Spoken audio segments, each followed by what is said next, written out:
Oh, is this thing working? Are we live? It looks like we're live. What's going on, everybody? Hope everybody's having a fantastic whatever day you are watching this. If you are new to the channel, welcome to Two Wheel Tuesdays, talking motorcycles type stuff and answering questions. And the live show is my opportunity to interact directly with you guys.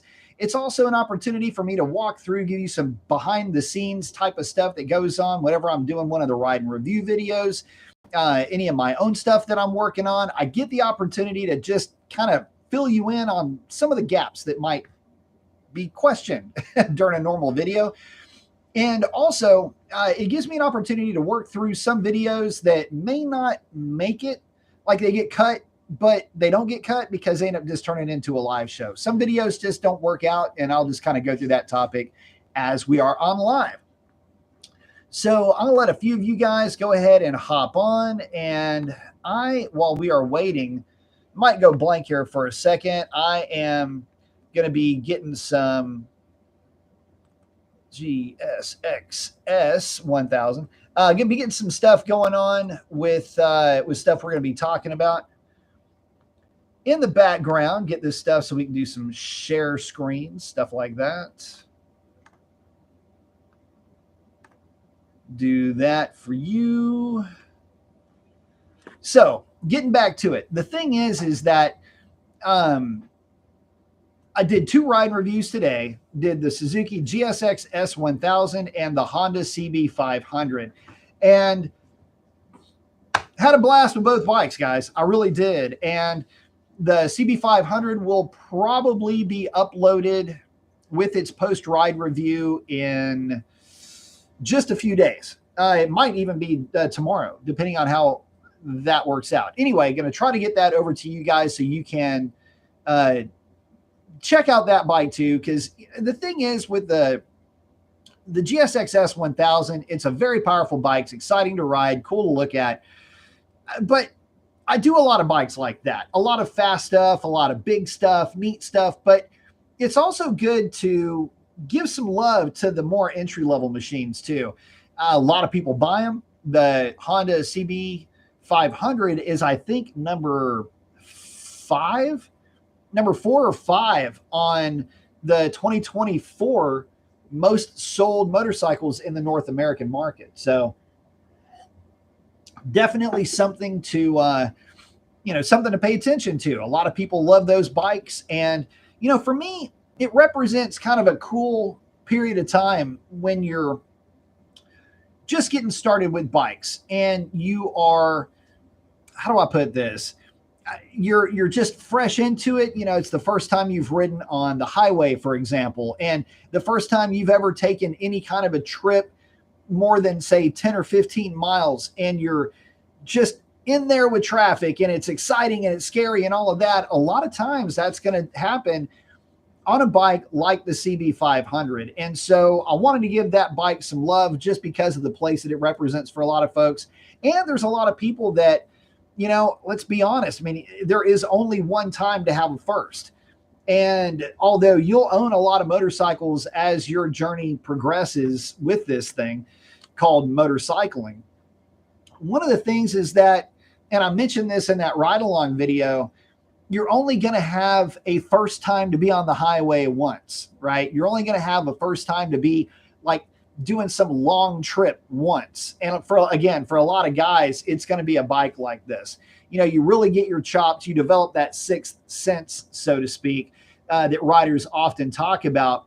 Those are the types of bikes that you start to develop that. So anyway, I wanted to get that bike out there to show it some love. There's a lot of folks globally that really like that bike. So I definitely thought it needed to get paid the respect that it deserves. But in saying all of that, I just got through wrapping up the post-ride review for the GSX S1000. I've already posted the ride-along review. And guys, I got to tell you, that bike did not disappoint. It's a lot of fun to ride. And man, I got to tell you, it's kind of funny. That type of bike, typically it doesn't really appeal to me so much. If it's the riding position, it's a little bit less aggressive or less committed. I prefer and am more comfortable on a bit more committed bikes, within reason, of course. But that GSX-S 1000 just fit exceptionally well. And with that bike having the old K5 GSX-R 1000 engine, frame, and swing arm, I mean, it just gets down the road like an old school Street Fighter. In fact, in the post-ride review, I even mentioned that it's a lot like putting a lower set of rear sets and some bar risers, stripping off the fairings on a GSX-R 1000, getting out there and running it. And for me, that bike at that power level is just perfect. And I got to say, you cannot talk about the GSX-S 1000 anymore without talking about the CB 1000 Honda Hornet, right? And for the North American market, this is one of the sad things. For the Hornet, it is neutered to a point where it's kind of in Z900 territory when it comes to power output.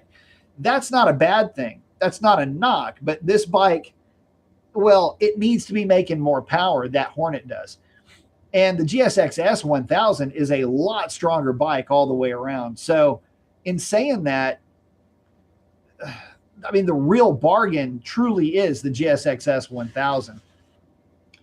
So in my ride review, I basically can't stop giving that bike a tongue bath. I mean, I just really did have that much fun with it.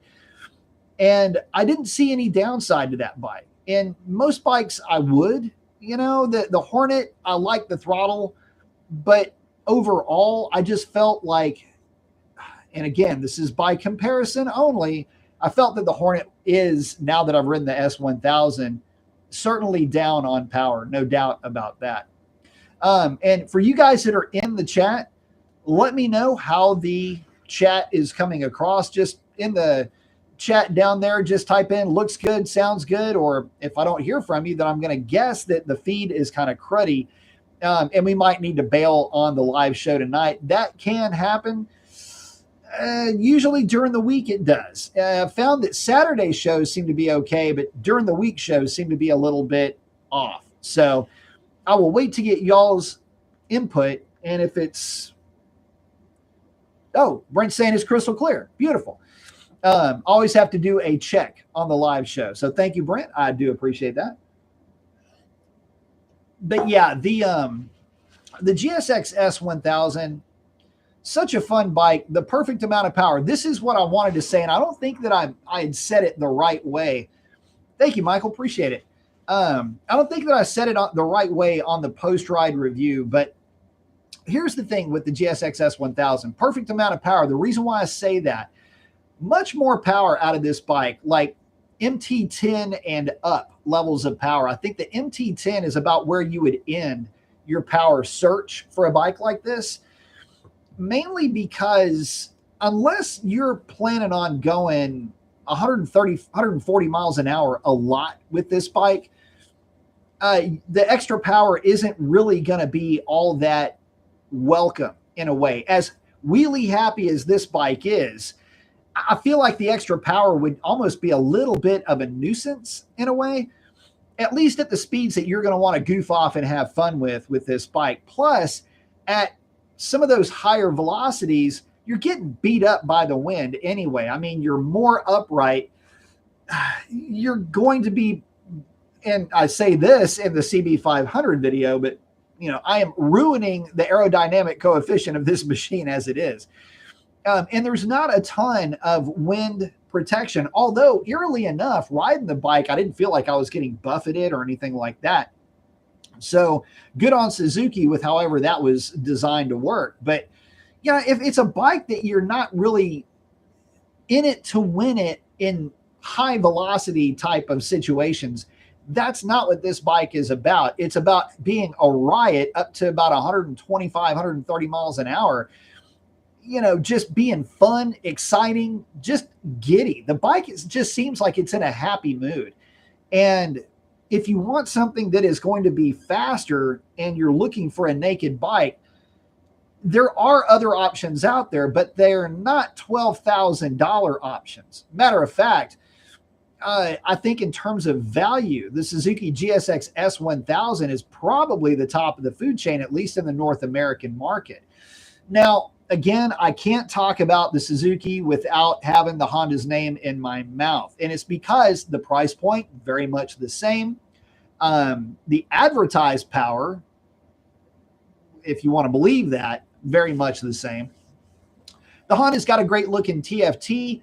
My understanding is the 2025 version of the S1000's got a very good looking TFT screen too. The bike that I rode had the same LCD screen as what you would have found in a GSX R 1000R. So the dark background with the light lettering. That's fine with me. I like that tech just as well as any other TFT screen that I've seen. Here's the thing though. Look, the Honda, it really does have to get a reflash to get to the point where the Suzuki is. And let's be honest, the Suzuki is out there doing Suzuki stuff, which means Suzuki's always seem to run better than their spec sheet would indicate. And it's not because they're overly aggressively geared, and it's not, they just do. Suzuki, it's like they've got, and I've always said this about Suzuki for a long, long time. I've truly believed this. It's like they're making 10% more power, or the engine is 10% bigger than what they're leading on to, because they always seem to be torquey and they always seem to overperform, over deliver, in other words. The Honda, you could feel in the mapping that they were trying to take some of the bite out of the bike through the lower part of the RPM range. It felt strong through the mid range, but it just didn't feel like it had a lot of over rev, where the Suzuki just keeps building power and just keeps rolling straight to the rev limiter if you ran it out that far. And I happen to know how good that engine combination can run because I had my Katana, and that Katana broke some hearts. So I know what the bike is all about. And I got to say, as much fun as the GSX S1000 is, for the money, you can't beat it. And listen, if you wanted to throw a tune at it and you wanted to throw full exhaust at this thing, you're going to be putting down somewhere around 150, give or take, horsepower to the rear tire.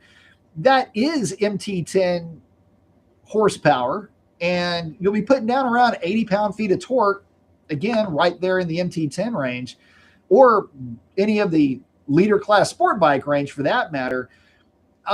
Again, plenty, more than enough power to satisfy anybody's wants or needs up to, again, say about 120, 130 miles an hour. It'll be a riot. It'll be a blast. And I mean, I'll be jealous of you because you've got one, because it really did impress me. Full stop on that bike. Now, what can Honda owners do to try to level the playing field? If you're watching this and you're wanting to compare your Honda to the GSX S1000, you want to get a good, both sides of the fence review. Look, I like the Honda a lot. It's not quite as stable as the Suzuki is, but that's not really taking anything away from the Honda. The Suzuki's based on a freaking GSX R1000, guys. So there's that. But what the Honda's got to have is you've got to remap it, and you got to put some kind of an exhaust on that thing to open it up and wake it up and get it to at least that 135 to 140 horsepower to the rear wheels that you should expect to get out of that bike anyway. And I think you'll be a lot happier with your Honda, but don't go into a horsepower war with the Suzuki with a Honda, because that's not a battle that you're going to come out looking good from. Because I know for a fact that the Suzuki with the same modifications is going to be tickling 150 horsepower, and it does that pretty easily. Now, you might get the Honda to get there, but I'm just saying, the Suzuki, it's really that much better from the factory. So Honda owners, don't fret. There are tuning solutions out there, exhaust solutions out there that can get your bike to that level. And again, once you get that bike woken up and de-restricted, I know for a fact it's going to be a riot. I had a blast with the Hornet 1000, and I knew coming into this that this GSXR or GSX S 1000 was going to have its hands full. I spent a lot of time on my GSX-R 1000. I know how good that platform is. I know how good my Katana was. It's a big ask to try to beat a bike that is so very well balanced as the S1000. I think the Honda got really close, but man, the powers that be basically kind of scrubbed off some of the power that you would have gotten for your Honda. So there's that. Tim's in. What's up, my man? Saying Suzuki all the way for me. Have had DRs, SVs, Hayabusas, and GSXRs. Best bikes all the way around. Loving my GSXR 750 at the moment, but keen to try the GSX 1000. Have heard the Honda for smaller riders too. Very true about that. So let's talk a little bit about that too, because I didn't really dive too deep into that on the ride and review. Tim's checking in. It's Wednesday lunch at the moment. Very nice. Tuesday evening here in the States. In Texas, it is 10 minutes till 10 p.m. And Tim, I'm with you when it comes to Suzuki stuff. I am dyed-in-the-wool Suzuki fan. Love me some Hondas. Don't get me wrong. I mean, I've had the RC51 and I love that bike, but that was years and years ago. Times have changed. And listen, the GSX S1000 is so much fun to ride that, quite frankly, I disassociated that bike with a sport naked. To me, it just felt like a lot of fun. It felt like a fun bike all the way around. And I didn't even come away from it, the experience, thinking that, this thing's got to have some kind of a windscreen, although I'm sure it would help break the air up around you and all of that. But it's one of those types of bikes that is just so fun, playful. The price is right. It's fast. It sounds good. And it's the balance of the thing, though. And for some reason, with the GSX S1000, how can I put this? The fact that it didn't have a fairing, the power output that it makes, it just all made sense to me. And I gelled really well with that bike. Big part about that bike, though, is the quick shifter. It is exceptionally good. Very smooth. It's better than my GSXR 1000's quick shifter by leaps and bounds. So, yeah, definitely, absolutely, just wholeheartedly endorse that bike. Ryan saying, heard a hilarious take on the new Honda Hornet 1000 SP. Honda, the Street Fighter you have at home. So here's the thing. The Hornet has got to be remapped. Oh my gosh. There's so much potential with the Hornet, but I'm going to caution you, possible future Hornet buyer. When I was on the GSX S1000, when I'm getting, I exit Goodyear, I come back around, I'm getting back on 225, and I'm heading back to the dealership.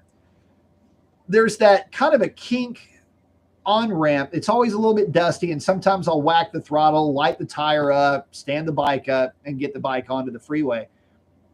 That bike was so predictable, came right up, and you can't tell in the video that tire is about this high off the ground as I'm coming up that overpass. And I'm just fanning it through the gears, and it doesn't come up on video. And you hear me just laughing, going, yes, this is a blast. It's that type of a reaction that the S1000 got out of me. And the Hornet, yeah, it was fun, but I felt like I really had to wring its neck to get some power out of it, where the S1000 is just there everywhere. Again, it's the K5 GSXR 1000 mil, which is it's the smaller bore, longer stroke 1000cc engine. And fun fact on that bike, or that engine, it's derived from the old GSXR 750. It's the GSXR 750 engine with a slight overbore and a longer stroke crankshaft. That is it. And boy, does that bike, the way it makes power is so nice, so good, so intuitive. It's just a very well balanced, very fun bike that happens to be light in the front end, and it'll just put a smile on your face. Plus, fast forward through the video and go to where I have that bike in the back lot on the MSF course, that Motorcycle Safety Foundation course that was, by the way, just repainted. And I'm just playing around with it. There's a little S turn. And it doesn't ever show up right because I think the camera angle, where I'm peeling that thing off on a long left-hander in that parking lot. And I'm having a ball with it. It's very easily placeable, very light on its feet, so to speak, in slow speed maneuvers. So true to form in that respect, lots of power. Again, can't say enough good things about it. But for you Hornet owners to keep pace and to stay on track, boys, y'all are going to have to get that thing remapped. And I mean, do it now. So there's that. Now, getting to the CB500, one thing I wanted to say about that bike is what a fun machine to ride. You know, you'll see this. I've got the ride review. It's the ride part of the ride review is uploaded, but it hasn't been made public yet. I just have to go through it real quick, watch it, make sure nothing weird happens with that video. Once it goes through that check, I'll go ahead and make that one public, and I'll do the post-ride review as well. Thing about that bike is it does very well globally. And for a lot of folks, again, that's the kind of bike that is your first taste of freedom on a motorcycle. And I felt it somewhat necessary to talk about that bike, give it some love. I've been riding motorcycles like the Indian Challenger and the GSX S1000. You see me on my GSX-R 1000 a lot, the GSX-R 750, which I'm hoping to get back one of these days. We've got the quick shifter ready to go on.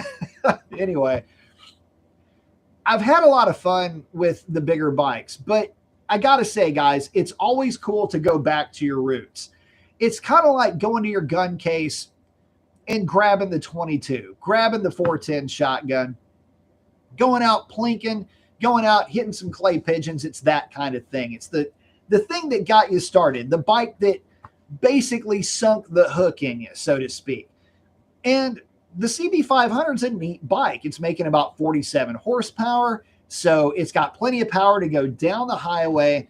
Very compliant suspension. It's got a sporty look to it. And for a lot of guys, it's the more exciting of maybe the early entry level bikes as opposed to maybe like a Rebel 300 or something along those lines. But it's a neat bike. And again, for a lot of folks, it just it represents a cool place that they got their start with. And because it's such a strong seller globally, I wanted to put that bike out there too. More eyeballs.